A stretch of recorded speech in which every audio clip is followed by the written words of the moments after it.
From Daily Mail, race faker's 2-year transformation from a white woman to an indigenous two-spirit pretendian who made peers suspicious with her tanning booth complexion and resold real native crafts from Etsy.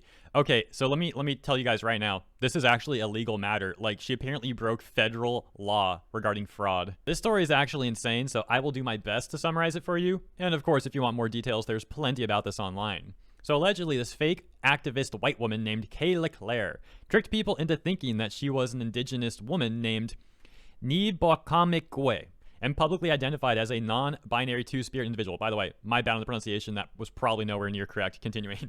She even allegedly darkened her skin for photo ops and had apparently had some sort of speaking role with an indigenous feminist group and even earned artist stipends, a paid residency at the University of Wisconsin, and was given a place on the Missing and Murdered Indigenous Woman Task Force and had many speaking gigs and art exhibitions.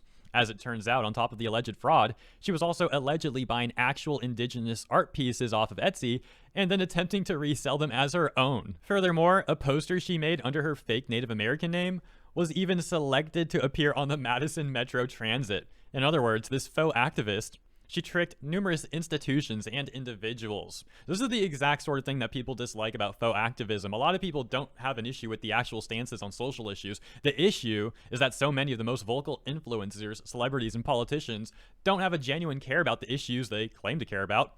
Rather, they care about profiteering and influencing people, even if they have to do so with lies. And then when people like myself report on their literal fraud and scams, we're the ones labeled grifters. Anyways, in the waves made from this news, many in the indigenous community who looked up to Leclerc expressed massive disappointment and distress upon hearing the apparent truth about her. And actually, similar situations regarding the sale of fake Indian goods have occurred before. In 2021, Louis Anthony Rath, 52, and Jerry Chris Van Dyke, also known as Jerry Witter of Seattle, 67, were charged with violating the act after they sold masks, totems, and pendants claiming to be Native Americans. Rath was charged with 4 counts of misrepresentation of Indian-produced goods, which is punishable by 5 years in prison, while Van Dyke faces 2 counts. And when it comes to faux activism and profiteering, scamming people, etc., I mean, I've seen stuff like this before. About a year ago, I reported on a situation where a South American feminist was actually stealing art from Japanese people and then trying to sell it as her own art. Anyways, we'll leave it there for this one. Let me know what you think in the comments. Thank you so much for tuning in, and please consider liking and subscribing for more segments like this every day. Once again, I'll see you in the comments and in the next one.